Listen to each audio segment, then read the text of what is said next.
귀한 찬양 감사합니다. 오늘 거룩한 주일 참 잘 오셨습니다. 오늘 본문 말씀을 중심으로 함께 기도의 두 손을 들라, 함께 기도의 두 손을 들라라는 제목으로 함께 하나님 말씀을 나누도록 하겠습니다. 전 세계 디지털 카메라의 양대 산맥이라고 하면 니콘, 일본의 니콘과 캐논을 손꼽습니다. 카메라 기능이 있는 스마트폰이 보급되면서 많은 이들이 이 디지털 카메라가 사양길로 접어들 것으로 예측을 했습니다. 스마트폰에 내장된 카메라도 그 기능이 갈수록 좋아지고 있지 않습니까? 그래서 아무래도 이 판매가 많이 사양길에 접어들 것 같다라고 생각했음에도 불구하고 이 두 회사가 만드는 이 DSLR, 그러니까 디지털 일반 반사식 카메라라고 불리는 이 DSLR 방식의 이 카메라 시장은 상당 기간 계속해서 성장을 했습니다. 그 이유는 이 DSLR 방식의 카메라는 일반 스마트폰의 카메라로는 도저히 따라잡을 수 없는 고품질의 사진을 찍을 수 있었기 때문입니다. 가격도 비쌌고 또 렌즈를 바꿔가면서 찍기 때문에 이 렌즈와 같은 주변 기기를 판매하면서 이 두 회사는 높은 마진을 남기면서 계속해서 성장할 수 있었습니다. 그러나 최근 들어서 상황이 급변했습니다. 전 세계에 있는 이 DSLR 시장이 불과 몇 년 사이에 반토막이 난 것입니다. 그 원인은 스마트폰에도 부분적으로 이유가 있겠지만 이 미러리스 카메라, 이 반사 거울이 없는 DSLR에는 반사 거울이 달려 있습니다만 이거를 빼내서 카메라를 더 가볍고 얇고 또 동영상 촬영 기능도 뛰어나게 만든 이 미러리스 카메라가 대세가 되기 시작했습니다. 결국 이 거대한 시장의 변화와 함께 두 회사가 위기를 맞이하게 됐습니다.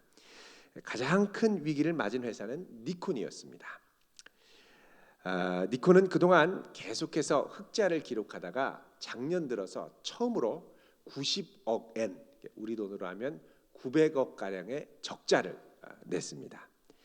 이것 때문에 이 회사는 부랴부랴 직원의 10%나 되는 1,000명의 직원을 이제 희망 퇴직시키기로 결정을 했습니다. 다른 한편에 이제 또 다른 라이벌 있죠. 캐논은 니콘이 이렇게 큰 위기를 겪고 있을 때 이것과 대조적으로 매출이 증가했습니다. 올해는 매출이 작년보다 18%, 또 순이익도 20% 이상 증가할 것으로 전망을 하고 있습니다. 그 이유가 무엇일까요? 그것은 캐논은 한창 DSLR 카메라가 전성기를 구가할 때에 앞으로 일어날 이 패러다임의 변화를 예측하고 여기서 이제 DSLR 카메라를 팔면서 벌어넣었던 많은 돈으로 이제 신사업, 새로운 패러다임의 사업을 만들어갈 수 있는 신사업 업종 전환 준비를 했기 때문에 그렇습니다. 캐논이 준비한 업종은 상업용 인쇄기, 그리고 보안용 화상 시스템, 그리고 화상 진단 의료기기와 같은 부분이었습니다. 그래서 이 분야의 최고의 경쟁력을 갖고 있는 회사들을 사들였습니다. 2010년에는 유럽 1위의 상업용 인쇄 회사인 네덜란드의 오세라고 하는 회사를 1조 원을 들여 인수를 했고, 또 2015년에는 세계 1위의 감시 카메라 업체인 스웨덴의 엑시스라고 하는 이 회사를 3조 원을 들여서 인수를 했습니다. 또 작년에는 화상 의료 진단 장치로 세계 4위인 이 도시바 메디칼을 또 7조 원을 들여서 사들였습니다. 그는 전성기 때 자만하지 않고 앞으로의 패러다임의 변화를 주목하고 이것에 아주 적극적으로 대처를 했던 것입니다. 자, 우리의 삶에도 보면 그동안 내가 익숙했던 삶의 방식에 큰 변화의 바람이 몰려올 때가 있습니다. 이럴 때 우리가 과거에 했던 방식에만 집착하다 보면 새로운 변화에 적응하지 못하고 어려움을 겪을 때가 많이 있습니다. 그래서 우리는 외부 환경의 거대한 변화의 물결 앞에 항상 그 미래의 준비, 앞으로 일어날 변화를 미리 대비할 수 있는 지혜가 있어야 합니다. 이것은 광야를 통과하는 이스라엘 백성들에게 있어서도 마찬가지였습니다. 이스라엘은 그동안 광야에서 하나님의 전적인 보호하심 가운데 생존할 수 있었습니다. 낮에는 구름 기둥, 밤에는 불 기둥, 아침에는 만나가 내리고 또 저녁에는 메추라기가 내렸습니다. 그러니까 생존의 이 여건이 결여된 그 광야에서 눈에 볼 수 있을 정도로 생생한 아주 가시적인 하나님의 인도와 기적과 인도하심이 있었습니다. 그럼에도 이러한 환경 가운데서 이 이스라엘 백성들은 하나님께서 제공하시는 환경에 대해서 원망과 불만을 제기하고 거침없이 짜증을 내뱉곤 했습니다. 그러니까 어린아이와 같은 신앙으로 이 광야를 지나간 것입니다. 그런데 하나님께서는 이런 이스라엘을 이제 한 차원 더 높은 곳으로 새로운 신앙의 패러다임으로 인도하려 하십니다. 그동안 어린아이가 집안에만 있었다면 이제는 어린이집으로 내보내려고 하는 것과 같습니다. 집안에 있을 때는 아이들이 온순하게 잘 크죠. 어떤 짜증을 내도 엄마 아빠가 다 들어줍니다. 그런데 어린이집에 가면 만만치 않습니다. 미리 들어온 형아들이 막 장난감 내가 갖고 싶은 거 뺏기도 하고요, 때리기도 하고요. 또 감기는 왜 이렇게 많이 옮아옵니까? 바람 잘 날이 없습니다. 자, 이스라엘이 여태까지는 하나님의 인도하심의 패러다임 안에 정말 온실 속의 화초와 같이 광야, 정말 생존의 여건이 결여된 그 광야에서 아주 은혜 가운데 살아 있었는데 이제는 전혀 다른 환경으로 옮겨가게 되었다는 것입니다. 물론 광야였습니다. 그런데 어떤 변화냐? 그동안 이스라엘 백성들이 주로 내부의 생존 문제로 골똘하며 있었다면 이제는 이 외부로부터 대적이 이스라엘의 생존을 위협하는 상황 앞에 처하게 됐습니다. 그동안 이들이 원망과 불평으로 반응했다면 이제는 원망 불평할 시간이 없습니다. 대적이 왔기 때문에 원망 불평하기 전에 창과 칼을 들고 먼저 나가서 싸워야 했다는 것입니다. 그동안 하나님의 생생한 가시적인 임재와 기적 가운데 하나님의 살아 역사하시는 손길을 경험하며 살아왔다면 이제부터는 전쟁의 현장에서 그전 같은 기적이 나타나지 않습니다. 생생한 임재의 가시적인 역사가 없습니다.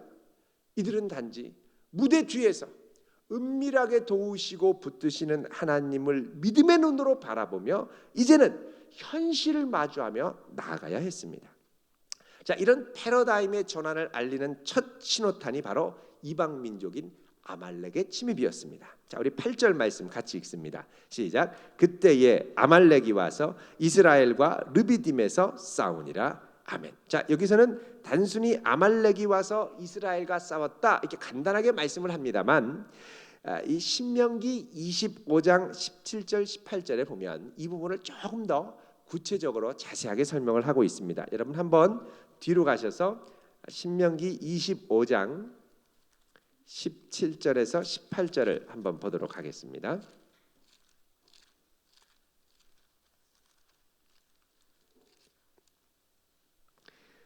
자, 300쪽입니다.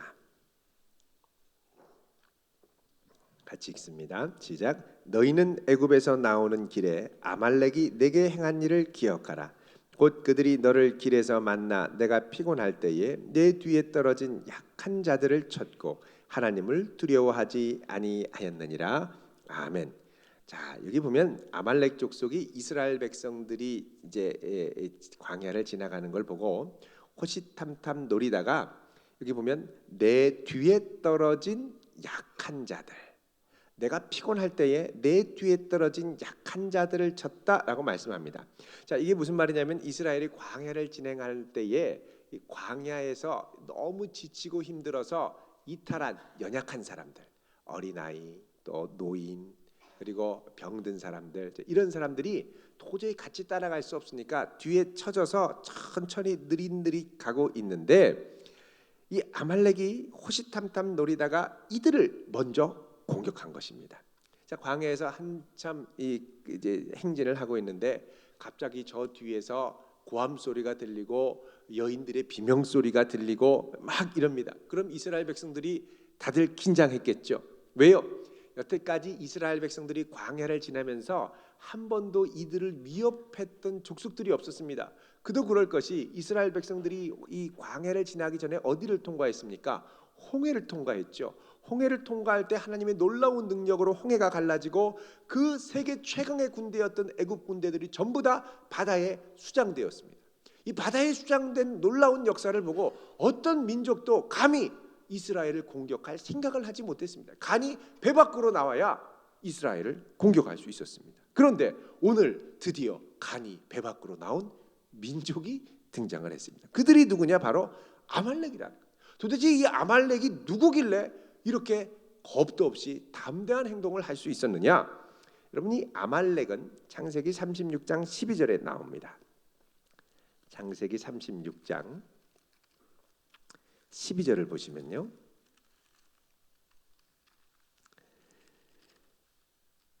자, 읽습니다. 시작. 에서의 아들 엘리바스의 첩 딥나는 아말렉을 엘리바스에게 낳았으니 이들은 에서의 아내 아다의 자손이며. 자, 여기 보면 에서의 아들 이름이 이제 엘리바스라는 아들이 있었는데 그 아들이 결혼을 했는데 본부인 말고 첩을 두어서 난 아들이 엘리바스, 이 아말렉이라는 겁니다. 그러니까 이 첩이 이제 이름이 여기 딥나로 나오는데 이 딥나가 이제 아말렉을 낳아서 이 아말렉은 결국 이제 먼 친척벌의 이 그 뭐라 그럽니까? 할아버지 에서를 둔 이제 손자가 된 것입니다. 15절에 보면 이 아말렉은 후에 에돔의 여러 강력한 족장들 중에 한 족장이 되었고 나름대로 큰 부족을 형성했다고 말씀을 합니다. 그러니까 결국 이게 무슨 말이냐면 아말렉은 이스라엘과 먼 친척 족속이라는 것입니다. 그런데 이 친척 족속이 이스라엘을 치는 대적으로 돌변했습니다. 왜 이들이 이스라엘을 공격했을까요? 성경은 분명한 이유에 대해서는 말씀하지 않습니다. 그러나 여기서 우리가 확실하게 알 수 있는 것은 이들이 단순한 대적은 아니라는 것입니다. 이들은 사실 이스라엘 백성들 내면 깊은 곳에 감추어진 어두운 영적 유산을 볼 수 있게 해주는 역할을 했습니다. 이 본문을 보면은요, 이게 무슨 말이냐? 여러분, 에서가 누굽니까? 야곱의 형이었습니다.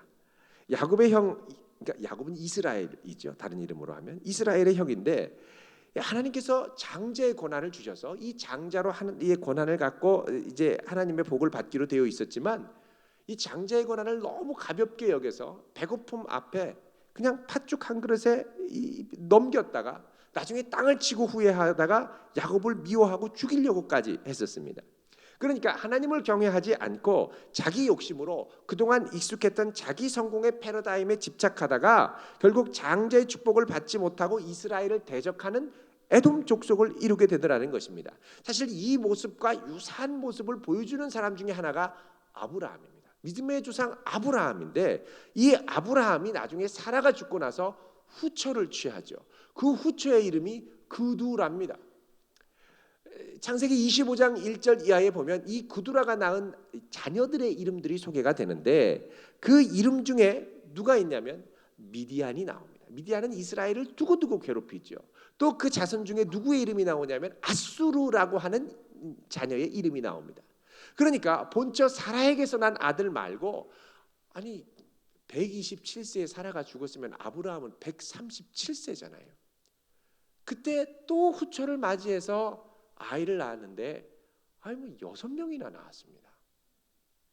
엄청나죠. 근데 이 자녀들이 하나님을 경외하는 자녀들이 아니라 다 자기 욕망을 따라 난 자녀들이기 때문에 아브라함의 개인적인 언약을 기다리며 낳았던 자녀가 아니라 욕망을 따라 난 자녀들이 되었기 때문에 이 자녀들 중에 미디안과 아수르와 같은 대대로 대적하는 이스라엘의 후손들이 낳게 됐다는 겁니다. 그럼 그 대적하는 이 자손들은 이스라엘의 어떤 관계냐? 사실 이게 아브라함이 하나님께 순종하지 못할 때의 자기 욕망이 어떤 식으로 드러나는가를 보여주는 이스라엘의 존재 안에, 믿음의 조상 아브라함 안에 감추어진 또 다른 어두운 영적 유산의 측면이 된다는 것입니다. 이런 면에서 하나님께서는 이 아말렉을 통해서 이스라엘 백성들로 하여금 자신들 안에 감추어진 어두운 영적 유산, 이게 멀리 에서로부터 넘어오고 뭐 아브라함으로부터 넘어온 게 아닙니다. 이런 어두운 영적 유산, 옛날에 에서가 행했던, 아브라함이 행했던 그런 영적으로 어두운 유산들은 사실 이스라엘 내면에도 있다는 겁니다. 사실 이 대적들이 있기 전까지 이들은 뭘 했느냐? 하나님을 향하여 원망했고요. 애굽에서 살았을 때 좋았던 음식 먹고 싶다고 그랬고요. 고기 먹고 싶다고 그랬고요. 불평, 불만, 짜증을 뭐 엄청나게 많이 했었습니다. 그러니까 이런 부정적인 영적 게으름, 나태함, 정욕들이 이스라엘 안에 있는 상태에서 이 안에 있는 정욕을 그냥 노골화해서 노골적으로 표출하며 이스라엘을 야수와 같이 공격하는 또 다른 타자 아말렉을 보게 함으로써 이스라엘의 내면을 다시 한번 돌아보게 하셨다는 겁니다. 자, 하나님께서 이 아말렉을 앞에 공격을 앞에 두고 모세를 통해 새로운 패러다임을 제시합니다. 자, 9절입니다. 같이 읽습니다. 시작. 모세가 여호수아에게 이르되 우리를 위하여 사람들을 택하여 나가서 아말렉과 싸우라. 내일 내가 하나님의 지팡이를 손에 잡고 산 꼭대기에 서리라. 아멘. 자, 모세가 여호수아에게 말합니다. 너 사람들을 택해서 나가서 적군 아말렉과 함께 싸워라. 나는 하나님의 지팡이를 짚고 산 꼭대기에 서겠다. 아니, 홍해를 건널 때 보면 모세는요 지팡이를 앞세우고 홍해를 가른 다음에 앞서서 나갔습니다. 마찬가지라면 여기서도 모세는 지팡이를 앞에 두고 앞서 가야죠. 그런데 모세는 저 산 위로 올라가서 손을 들고 여호수아는 이곳에서 싸우라는 겁니다. 자, 이게 이제 새로운 패러다임으로 옮겨간다는 걸 보여줍니다. 자, 치열한 전쟁의 현장에 나아가는 동시에 이스라엘은 보이지 않는 하나님 앞에 서야 하는 영적 씨름의 현장으로 나아가야 한다는 것입니다. 자, 드디어 아말렉과 전쟁이 벌어졌습니다. 자, 한창 싸우고 있는데요. 이스라엘이 파죽지세로 이 아말렉을 몰아붙이면서 승기를 잡습니다. 야, 이거 이 아말렉 별거 아니네. 그리고서 막 몰아붙이는데 한참 싸우는데 갑자기 아말렉이 어디서 그렇게 힘이 나는지 막 수세에 몰리다가 반격을 하기 시작하는데 이스라엘이 점점 몰리다가 나중에는 열세에 빠집니다. 이러다가 생각이 듭니다. 야, 이러다가 정말 아말렉이 우리를 집어삼킬 수도 있겠구나. 그리고선 한가님을 쓰면서 죽자 살자 방어를 하는데 갑자기 이스라엘이 막 고함을 외치더니 힘내자고 하더니 또 아말렉을 막 밀어붙이는데 막 그냥 밀리는 거예요. 그래서 이 아말렉이 있는 힘을 젖먹더니까지 다 썼나? 왜 이렇게 힘이 없지? 그리고 막 또 몰아붙이는데 또 아말렉이 갑자기 반격을 하면서 밀어붙이는, 너무너무 힘들어. 이게 아까 봤던 아말렉이 아닌 것 같은 거예요. 너무 힘들어가지고 이게 어떻게 된 건가? 이제 모세는 뭐 하고 있나 하고 딱 위를 봤더니 모세가 아이고 팔이야 이러고선 팔을 두드리고 계신 거예요. 팔을 내리고서는 이게 어떻게 된 건가? 아까는 이렇게 기도한다고 너희를 위해서 팔 들고 막 있다가 이게 막 밀려서 보니까 기도를 안 하고 팔을 주무르고 계신 거예요. 그러더니 좀 있다가 다시 일어나서 또 팔을 드시네요. 그런데 이스라엘이 또 와 하더니 또 밀어붙이는 겁니다. 이때 이스라엘이 정신이 번쩍 납니다. 이게 우리 힘으로만 싸우는 게 아니구나. 내 힘만 갖고 현장에 부딪히는 게 아니라 현장에서 부딪힐 때 내 힘과 지식과 경험으로만이 아니라 그 위에서 도우시는 보이지 않는 하나님의 손길이 있구나 하는 것을 깨닫게 됩니다. 자, 11절에 그대로 말씀하죠. 읽습니다. 시작. 모세가 손을 들면 이스라엘이 이기고 손을 내리면 아말렉이 이기더니. 자, 여러분, 모세가 손을 든다는 건 뭡니까? 이스라엘을 위해 중보기도 한다는 겁니다. 모세가 기도의 손을 드니까 당장이라도 적군을 막 내쫓을 것처럼 밀어붙이다가도 너무 힘들어서 기도의 손을 내리니까 또 다시 비틀거리면서 밀려납니다. 자, 여기서 이스라엘은 자기들 앞에 처한 위기를 두 가지로 보게 됩니다. 첫 번째는 뭐냐? 삶의 현장에서 닥치는 실제적인 위협입니다. 실제적인 위기, 현실적인 위기. 근데 두 번째 위기가 있는데 그건 뭐냐? 기도의 위기라는 것입니다. 삶의 현장에서 위기를 눈에 보이는 대로 상식적으로만 이해하고 생각하다가 기도의 위기를 보니까 이게 기도와 밀접한 관련이 있다는 겁니다. 기도의 손을 내릴 때 위기가 찾아오고 다시 기도의 손을 들어 올리니까 위기가 서서히 물러가는 놀라운 경험을 하게 됩니다. 이스라엘은 이 경험을 통해서 내 삶의 현장의 위기가 기도의 위기와 아주 밀접하게 연결되어 있다는 걸 깨닫습니다. 우리 삶에도 이럴 때가 있죠. 내가 계획한 것들, 내가 생각한 것들 정말 상식적으로 볼 때 틀림없이 반드시 잘 돼야만 하는 일들이 꽤 많습니다.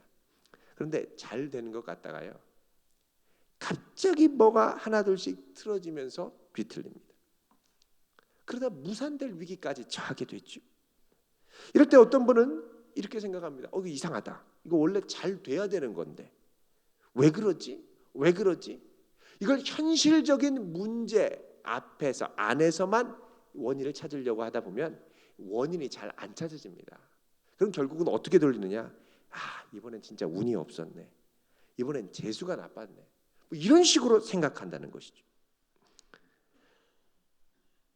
그런데 영적 현실에 눈을 뜬 성도라면 이럴 때 무릎을 꿇고 기도의 두 팔을 들기 시작합니다. 치열한 현장에서의 싸움 가운데서도 하나님의 보좌 앞에 두 손을 들고 나가서 주여 나를 불쌍히 여기소서, 주여 나를 위하여 싸워주시옵소서.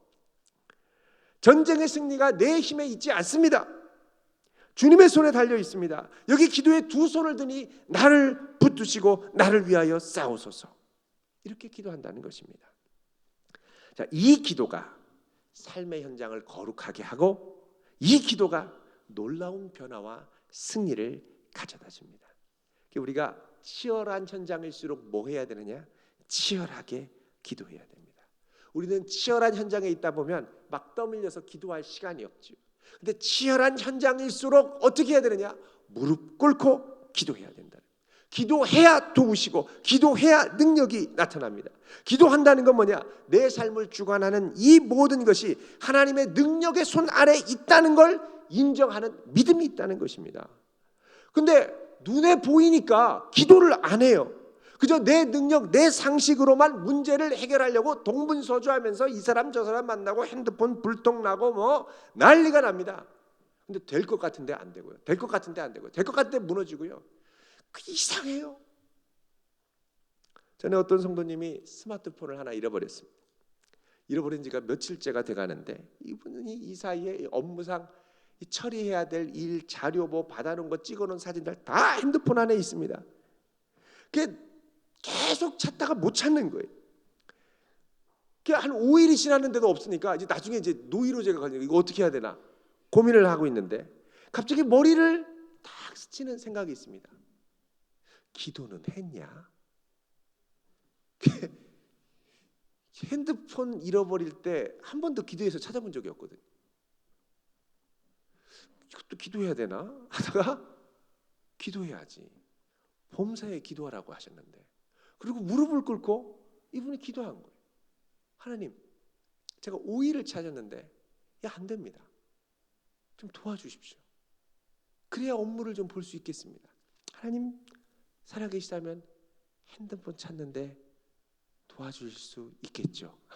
반신반의. 그리고 기도하고 아멘 기도를 마쳤는데 그리고 나서 갑자기 마음에 성령의 감동이 있는데 하나님을 찬양하라 이런 생각이 드는 거예요. 하나님을 찬양해야지. 그리고 가서 이분이 피아노를 칠 줄 아는 분이라서 피아노를 딱 열고 찬양하려고 딱 하는데 피아노 안에 핸드폰이 저구석에 턱 들어있는 거예요. 어머나 세상에 깜짝 놀랐습니다. 그러니까 이분이 찬양하려는 마음의 감동에 순종을 안 했으면 핸드폰은 계속 거기 있는 거죠. 이사 갈 때 찾든지 한 달 후에 좀 일이 좀 여유가 있을 때 피아노를 열 때 찾든지 그랬겠죠. 근데 기도하는 중에 찬양하고 싶은 마음이 들고 찬양하고 싶어서 피아노를 열었더니 찾게 됐더라고요. 이분이 그걸 보고 생각한 거예요. 아니 이럴 줄 알았으면 진작에 기도할 것이지 왜 기도를 안 했을까? 우리가 그렇습니다. 매일 눈에 보이는 현실 속에서 기도할 믿음을 갖기가 갈수록 어려워집니다. 기도 못합니다. 이 모든 상황을 내 논리와 내 상식으로 이해하다 보니까 주 앞에 드리는 시간도 아깝고 물질도 아깝고 재능도 아깝고 다 아까워지는 거예요. 그러니까 다 내가 인위적인 수단으로 다 어떻게 하려고 그래요. 눈에 문제의 원인이 보이면 눈에 보이는 방식으로 해결하려고 그러죠. 그러면 기도할 필요가 없습니다. 근데 이거를 다 안다고 하더라도, 눈에 뻔히 보인다고 하더라도 무릎 꿇고 기도해야, 하나님의 능력이 함께 해야 그 상황 가운데 하나님의 영광의 능력이 드러나게 되어 있습니다. 그래서 우리는 치열한 삶의 현장일수록 뭐 해야 되냐면 기도에 두 팔을 들어야 됩니다. 목사님 바빠서요. 여러분, 바쁜 일을 처리하는 사람일수록, 또 바쁜 일을 잘 처리하는 사람일수록 뭐가 뛰어나냐면 우선순위를 설정하는 능력이 뛰어난 사람들입니다. 우선순위가 뛰어날수록 가장 중요한 기도하는 일에 게을리하지 않게 된다는 거예요. 이게 중요하다고 내가 확신하고 믿으면, 그럼 왜 자꾸 순위에서 밀려나느냐? 기도에 대한 확신이 아직 없습니다.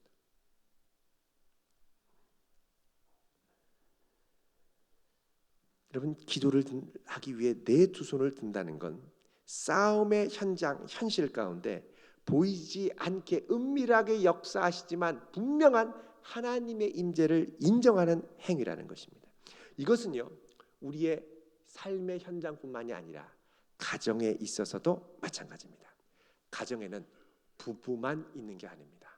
가정에는 자녀만 있는 것도 아닙니다. 가정에는 부부 사이에, 자녀 사이에 하나님이 함께 하십니다. 우리 안에 계신 하나님을 인정해야 됩니다. 그럴 때 어떻게 되느냐? 서로를 바라보는 나의 기준을 하나님의 말씀으로 옮겨 놓을 수가 있게 되는 것입니다.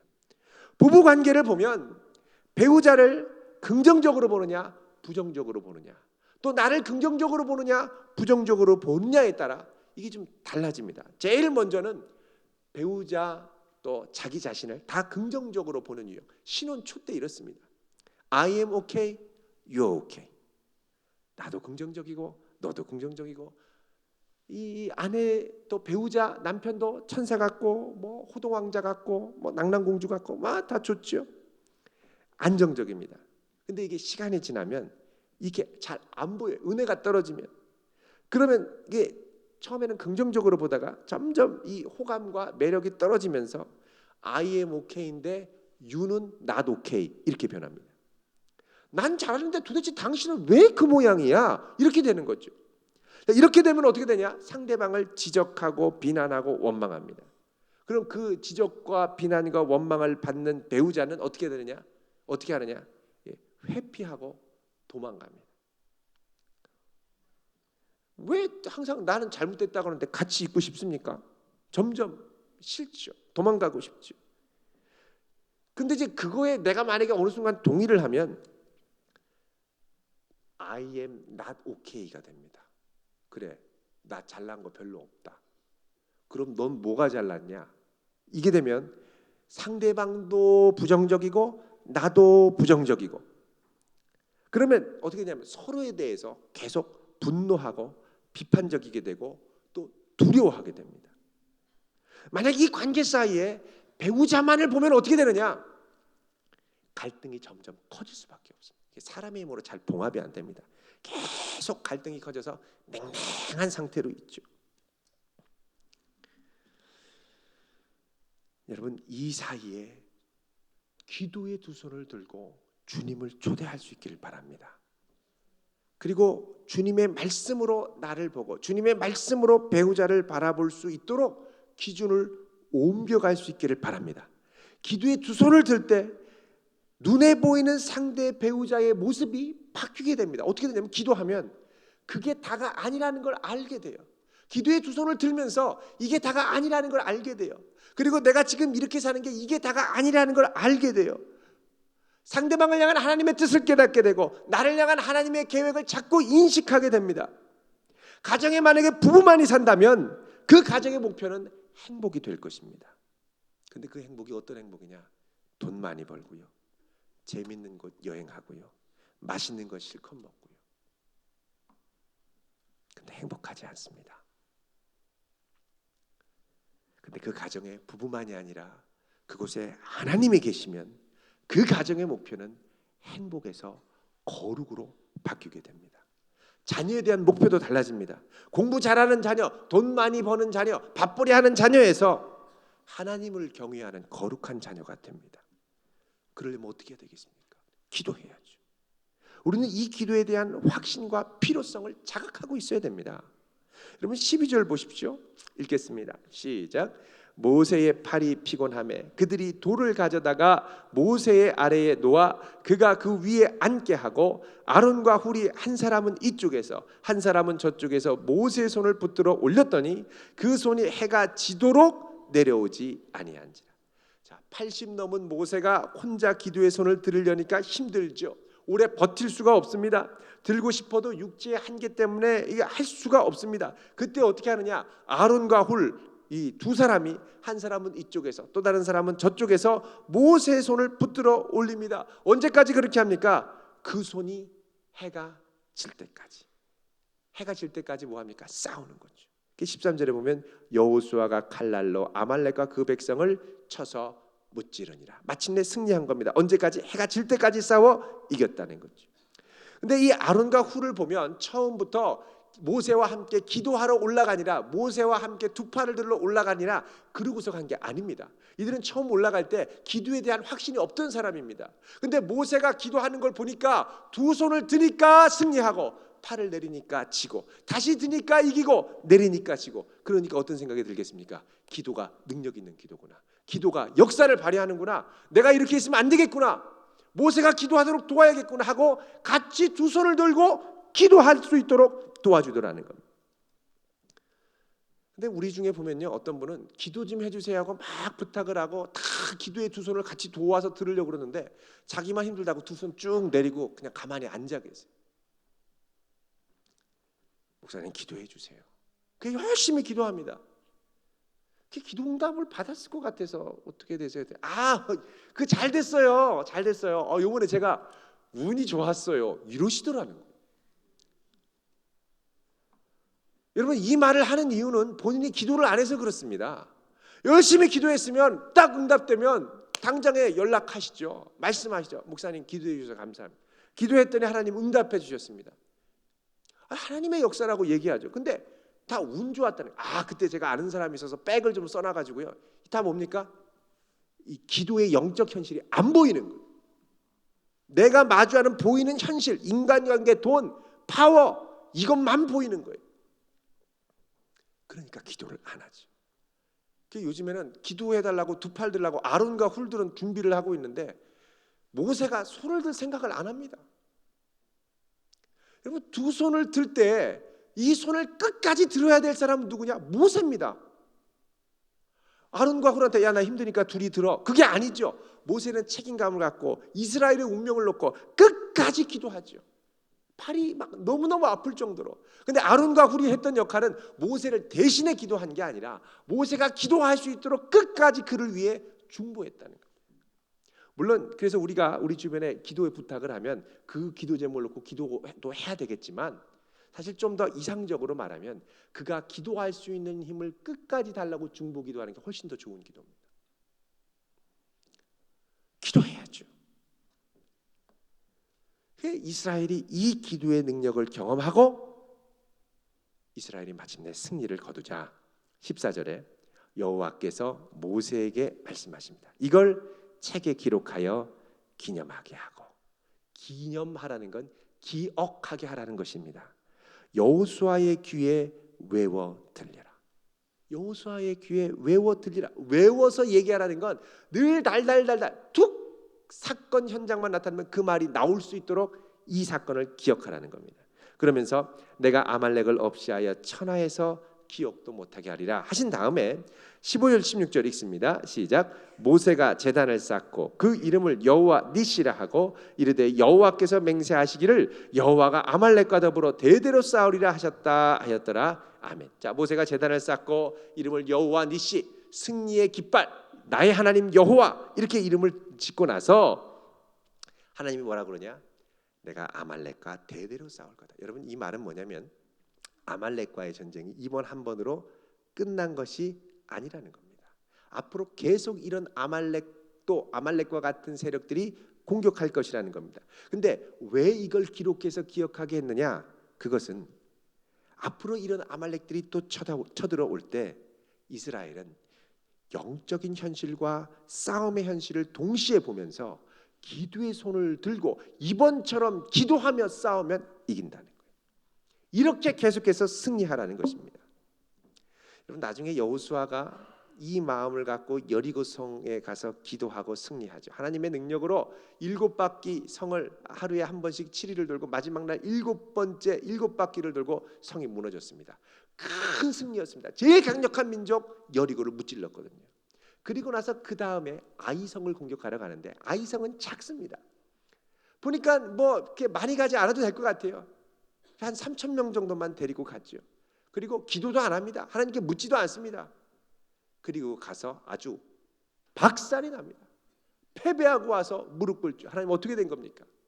너희들이 내 앞에 범죄했기 때문이다. 그러니까 기도하지 않으면 하나님 앞에 내 삶의 밸런스를 잘 맞춰 갈 수가 없습니다. 여러분, 기도의 능력을 믿으십니까? 예, 그러면 손을 들고 내 삶의 현장이 치열할수록, 바쁠수록, 정신없을수록, 계획하는 게 많을수록 기도해야죠. 안 그러면요, 머리로만 고민합니다. 머리로 고민은 놔둬도 하루에 3-4시간씩은 하세요. 그런데 기도는 10분을 못합니다. 하지를 않아요. 여러분, 내가 정말 기도한다면 하나님께서 기도할 동역자를 붙여주실 겁니다. 또 나도 기도하고 또 다른 이들의 동역자가 되어줘야 됩니다. 여러분, 내 가족은 내가 기도할 때 든든한 동역자입니까? 여러분, 아내와 남편이 서로를 사랑하고 위해 주는 것도 중요하지만 서로를 위해 기도해 주는 게 필요합니다. 여러분, 내 가족이 나의 동역자가 되어주고 내가 내 가족의 든든한 중보자가 되어질 때 우리 가족의 삶의 패러다임이 바뀌게 됩니다. 그럴 때 우리는 거룩을 추구하는 가정이 되고 이 광야 같은 세상에서 잘 먹고 평안하게 잘 지내고 불평불만하지 않는 것에서 그치는 게 아니라 함께 기도의 두 손을 들고 대적과 싸워 이기며 치열한 삶의 현장에서 하나님의 거룩을 드러내는 거룩한 백성으로 서게 된다는 것입니다. 이제는 기도의 두 손을 드시길 바랍니다. 밤늦게라도 자기 전에 무릎을 꿇고 기도의 두 손을 드시길 바랍니다. 아침에 시간에 여유가 있는 분들은 새벽에 나오시길 바랍니다. 요즘처럼 새벽 기도하기 좋은 때가 없습니다. 날도 좋고 따뜻하고 밝고 참 좋습니다. 여러분, 기도의 두 손을 들고 내 현실 위에 우뚝 설 수 있는 귀한 믿음의 용장들 될 수 있기를 주의 이름으로 축원드립니다. 기도하겠습니다. 거룩하신 하나님,